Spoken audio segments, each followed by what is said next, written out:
Salmo 81. Não somente os lábios de louvor. A obrigação que Israel tem de adorar. Versículo 1 a 5. O pano de fundo é a festa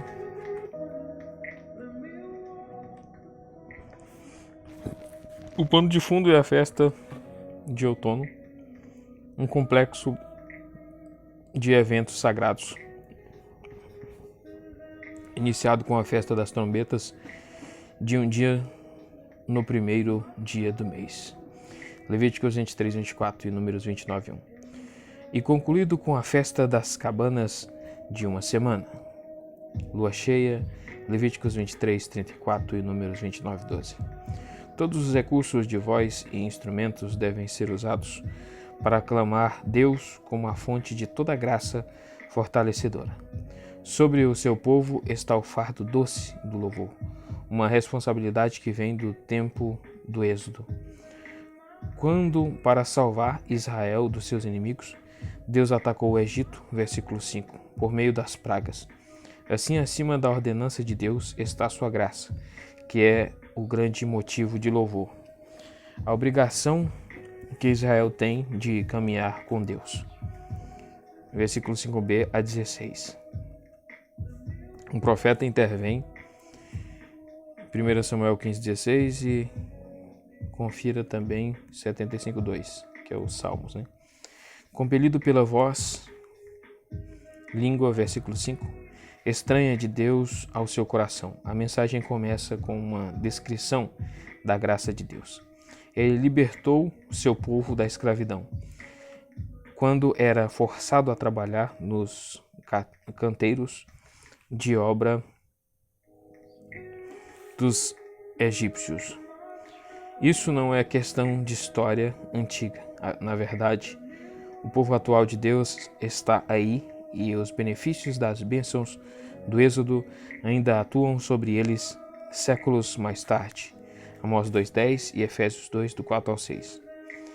Ele se revelou por meio de ações benevolentes, atendendo ao clamor deles, e por meio de uma palavra solene, quando fez uma aliança com eles no Sinai, manifestando sua majestade invisível com trovões. Além disso, que se note que ele se revelou em Meribá por meio de um santo julgamento. Números 20, 13. Esse Senhor temível reivindica a lealdade do seu povo, uma lealdade que vai muito além da adoração. Se a festa é a ordem solene de Deus, versículo 5, Neb, assim também é essa afirmação mais ampla. Versículo 8, eu lhes dou uma ordem solene.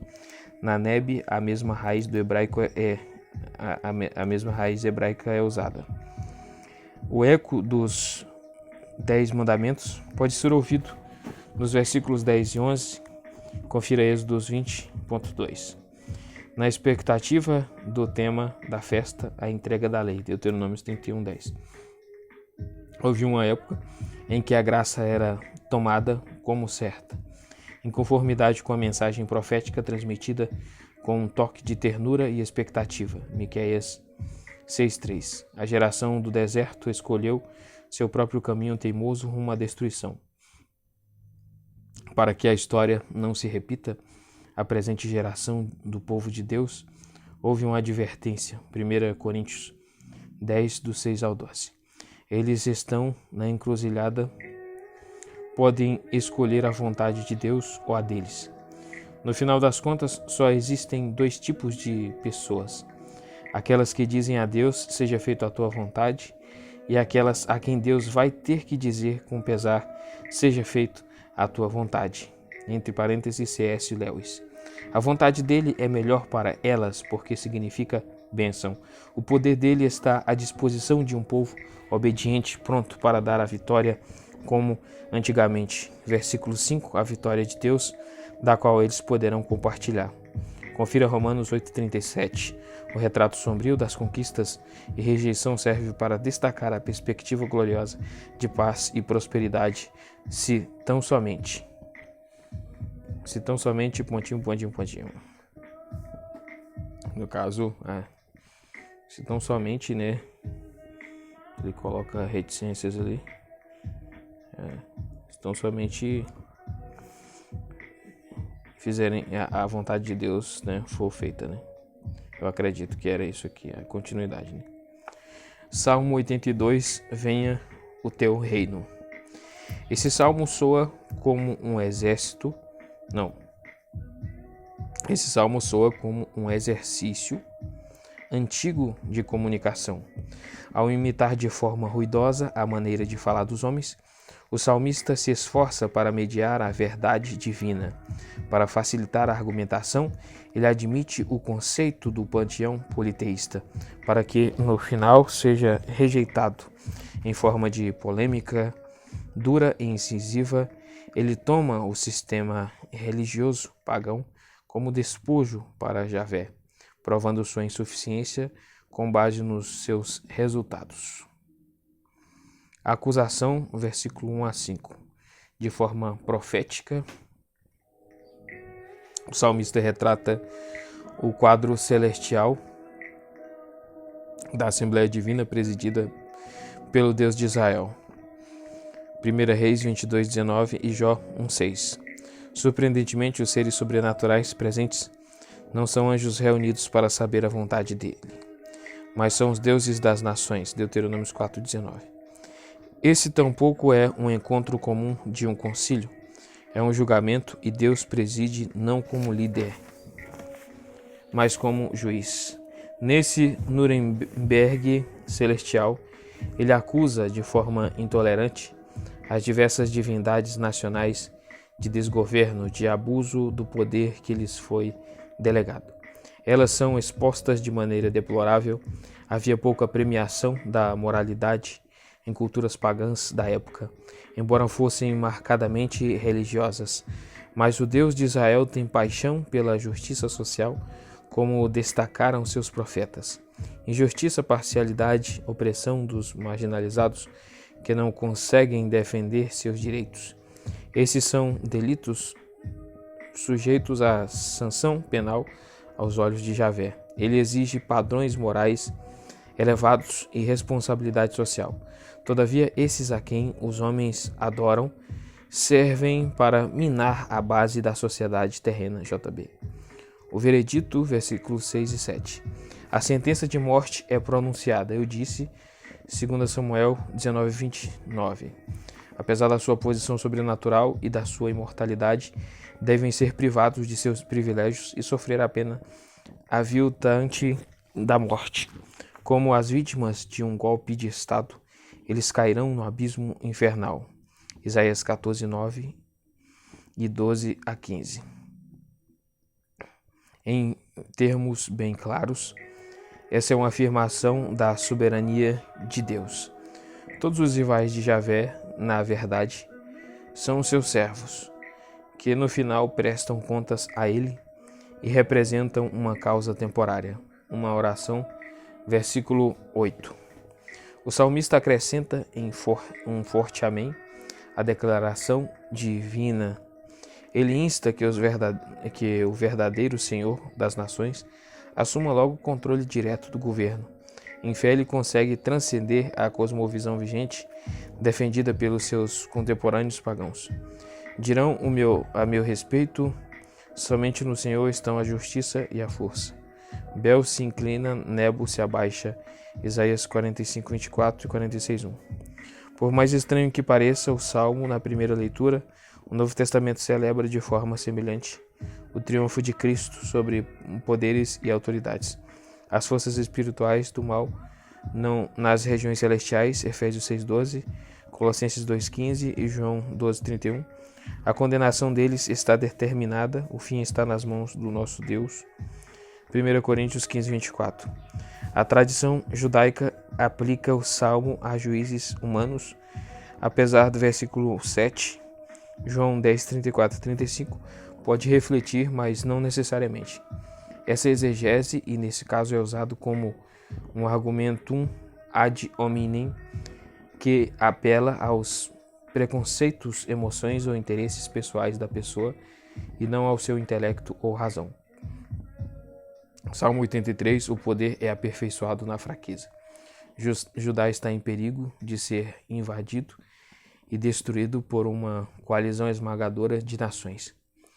Não sabem identificar a ocasião, provavelmente aconteceu no século 8 ou 7 a.C. A crise presente é descrita, versículo 1 a 8. Por meio da oração angustiante, o povo de Deus está batendo com força nas portas do céu. A ameaça à nação escolhida indiretamente é uma ameaça ao próprio Deus. Como ele consegue permanecer em silêncio? Pois os inimigos de Judá são seus inimigos. Na proporção em que conspiram contra o seu povo, eles conspiram contra ele. Mateus 25, 42 e 45. Com simplicidade e confiança, eles relatam o problema a Deus, pois ele fez uma aliança para cuidar de Israel e pôs esse povo debaixo da sua proteção especial. Assim como a própria existência em risco, eles suplicam a ajuda de Deus e o informam da arrogância dos inimigos. Estão cercados por um círculo hostil. A leste, Moabe e Amon, os descendentes de Ló, Deuteronômio 29, 19, são os protagonistas, enquanto ao sul, Edom e uma série de nômades satélites aguardam de tocaia. No horizonte ocidental estão a Filístia e Tiro, enquanto do norte vêm reforços assírios para a coalizão, talvez, das províncias palestinas da Assíria. A ajuda passada é invocada, versículo 9 a 12. Contudo, se a coalizão local tem a Assíria como seu forte aliado, Judá tem um aliado ainda mais forte que já demonstrou seu poder em épocas passadas. A oração deles é: o teu braço, ó Senhor, em dias passados foi forte. Sê tu ainda o nosso grande libertador. Eles se referem aos dias dos juízes, séculos antes, a derrota dos cananeus no tempo de Débora e Baraque. Juízes 4, 5 e dos midianitas no templo de Gideão, Juízes 7, 8. Deus protegeu seu rebanho quando invasores tentaram tomar as pastagens. A ajuda imediata é requerida, versículo 13 a 18. Agora que a história está se repetindo, eles olham para o mesmo Deus a fim de que intervenha novamente. O líder da comunidade se sente impelido a acrescentar seu clamor pessoal. Ó meu Deus, pede-se de forma ardente que o Deus de guerras santas passadas conduza o seu povo a uma nova vitória e ponha pânico no coração dos seus inimigos. Que a humilhação conduza ao respeito e temor quando os sobreviventes quebrantados reconhecerem a supremacia de Javé e o adorarem como Senhor do mundo. Pela fé, Israel já tem certeza da glória dele. Não importa quão sombrias e hostis sejam as circunstâncias. Eles estão ansiosos para que a fé se torne visão, que o reino do mundo sem demora se torne realmente o reino do seu Senhor. Apocalipse 11, 15. Salmos 84, o testemunho de um peregrino. Esse cântico é semelhante à carta de Paulo aos Filipenses, como expressão da alegria espiritual e da devoção ao Senhor. Um visitante da festa de outono testemunha publicamente do que significa para ele adorar a Deus no templo em Jerusalém. Entre as versões em português, a mais conhecida da introdução deste salmo certamente é: quão amáveis são os teus tabernáculos, a casa de Deus, versículo 1:3. Como eu amo o teu templo, NTLH, é a declaração do peregrino inspirada pelo fato de que no Antigo Testamento esse é o lugar designado em que Deus se revela de forma singular. Por isso, tem um lugar especial no coração dele. Adorar ali empolga e emociona a sua alma e satisfaz seu desejo profundo, pois aqui ele se encontra em comunhão com um Deus vivo. Ele até sente certa harmonia com os pássaros que encontraram lugar para os seus ninhos perto do teu altar. Ele também conhece a sensação aconchegante do lar que o faz voltar repetidamente. A sua fé pessoal e a reverência são vistas por todos. Peregrino Feliz 4 ao 7. O salmista não tem o privilégio de ser um dos oficiantes do templo e louvar sem cessar, o que seria muito melhor. Filipenses 1:23. Mas ele desfruta da segunda melhor coisa, que não é de se desprezar e que são períodos regulares para adorar no templo. Para ele e para pessoas que pensam da mesma forma, a peregrinação ao templo é uma demonstração da sua dependência de Deus, e é por isso que eles desejam andar pelas estradas que levam ao Monte Sião, NTLH. No caminho, o cenário ressecado pelo sol no final do verão iria deprimir qualquer viajante comum ao passar pelo Vale de Lágrimas, nota de rodapé da Nivei. Mas para os peregrinos a terra em volta está coberta de verde. Eles têm um refrigério espiritual do qual o mundo nada sabe. No seu coração, eles se alegram com a perspectiva da comunhão diante de Deus em Sião. Ao se aproximarem do final da sua jornada, não importa a distância de que vieram, em vez de se sentirem exaustos, a força deles vai aumentando. Isaías 40:29 e Filipenses 4:13. O Rei Divino, versículos 8 e 9. Jerusalém é sede tanto do templo quanto do palácio. A realeza e a religião são canais gêmeos dos propósitos de Deus para o seu povo. A reverência pelo Rei Divino, versículo 3, obriga ao respeito pelo seu representante humano. O fato de Deus favorecer o rei, o teu ungido, um tipo de Cristo, significa prosperidade para a nação. O crente feliz, versículo 10 ao 12. O salmista conhece as suas prioridades. Ele dá as costas para os caminhos maus do mundo, por mais tentadores que sejam, e com alegria os troca pela pérola da adoração a Deus.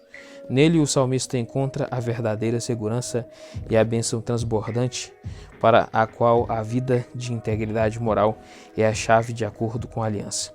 Que privilégio poder entregar a vida ao Deus Todo-Poderoso. Filipenses 1:29.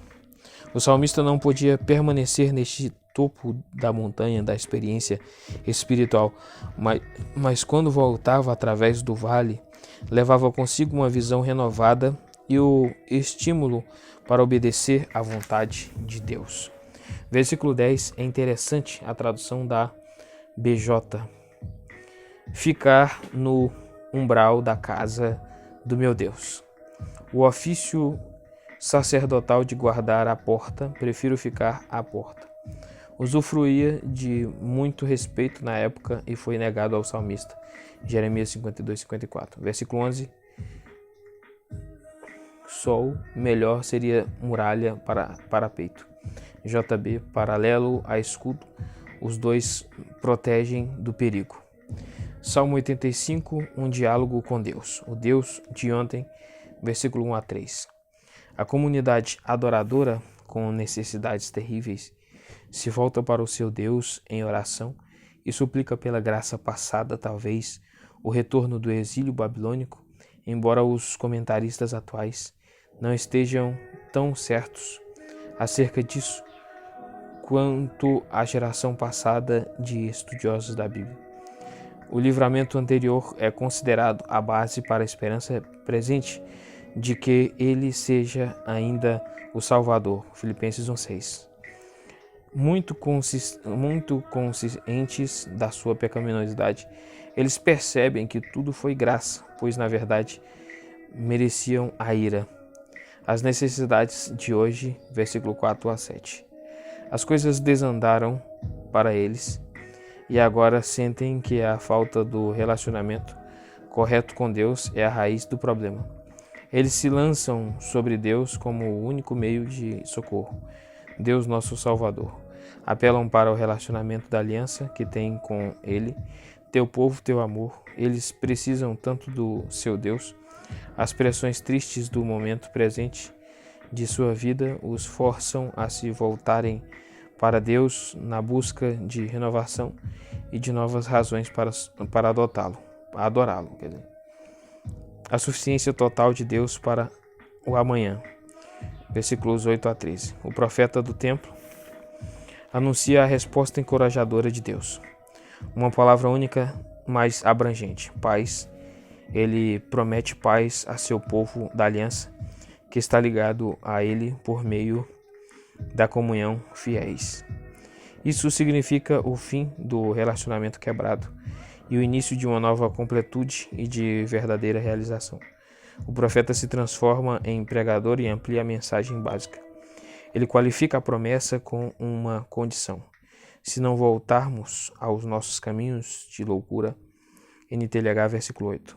Não se deve pressupor simplesmente o perdão dos pecados, como se alguém pudesse continuar pecando complacentemente com vistas a mais perdão.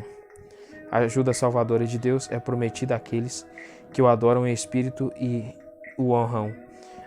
São eles que devem experimentar sua presença poderosa glória. Essa fidelidade vai preparar o caminho para o amor dele. A atitude certa do coração e da vida vai encontrar a paz de Deus.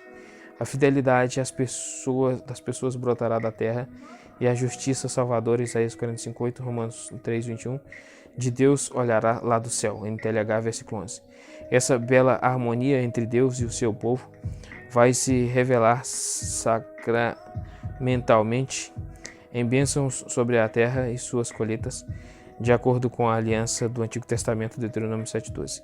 Assim Deus vai se revelar a eles e a justiça dos dois lados, e entre eles vai ser o sinal da sua vinda para fazer morada entre eles. João 14:23.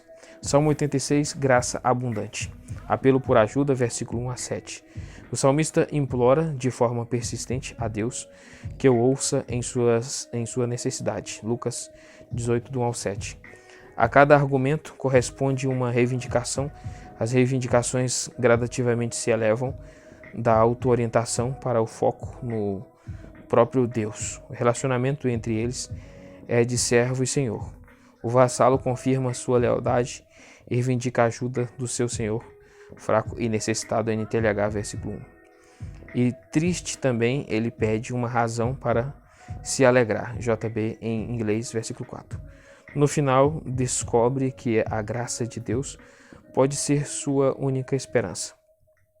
Ele se apropria de uma afirmação de um credo muito conhecido em Israel, Êxodos 34:6, concernente às riquezas da sua graça a qualquer suplicante. Ele traz conforto do seu conhecimento de que Deus é alguém que responde às orações. Quão grandes és tu, 8:13. O salmista passa agora para o hino de louvor, elevando-se acima dos seus problemas. Atos 16:25. Com o coração descansado, ele adora seu Senhor.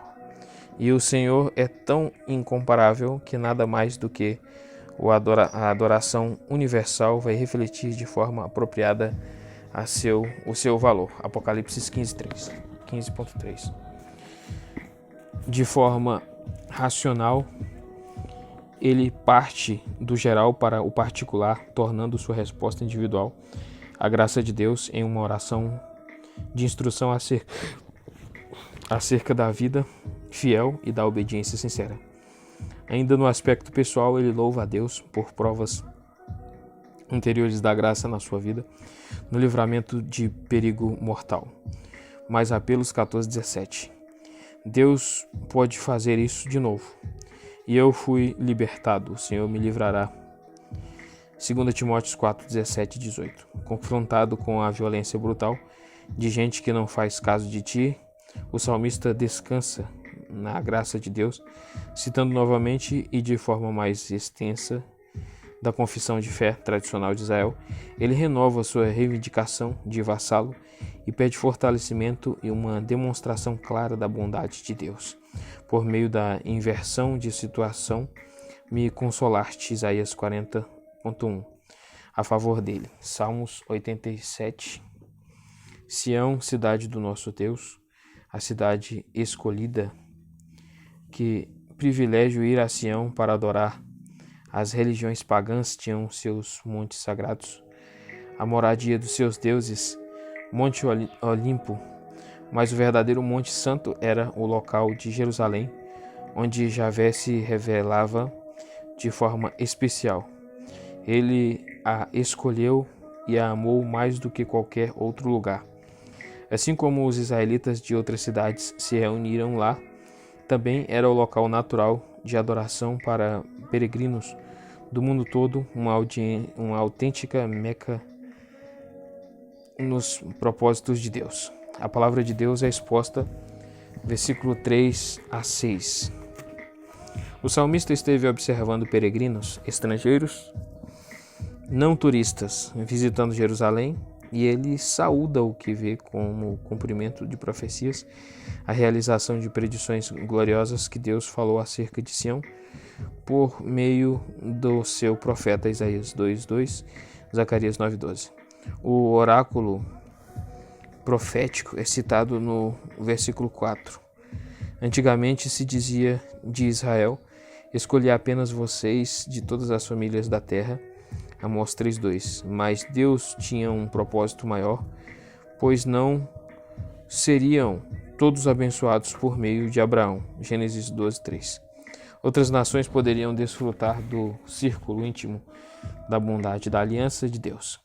Já não se poderia dizer que todos os egípcios, Raabe, confira Isaías 30:7, babilônios, filisteus, fenícios e negros da distante Etiópia, Jeremias 38:7, Atos 8:27, estão excluídos da cidadania de Israel, pois alguns até estiveram presentes na festa como crentes, e qualquer exclusivismo foi invadido pela palavra profética. Eles estavam lá por direito de adoção. Cada um poderia reivindicar da cidade de Sião pela graça, membro sou. Entre parênteses, J. Newton. O salmista segue explicando a profecia nos versículos 5 e 6. Ele destaca o direito dos estrangeiros de permanecerem ali como cidadãos neutralizados de Sião. A fim de suprimir qualquer vestígio de nacionalismo, os prosélitos estrangeiros compartilham da mesma medida de segurança religiosa transmitida pela Jerusalém dourada que qualquer nativo. Quando Deus completa a lista do seu reino, ele não dá um lugar com má vontade aos estrangeiros que pela fé nasceram de novo e assim estão aptos para serem membros.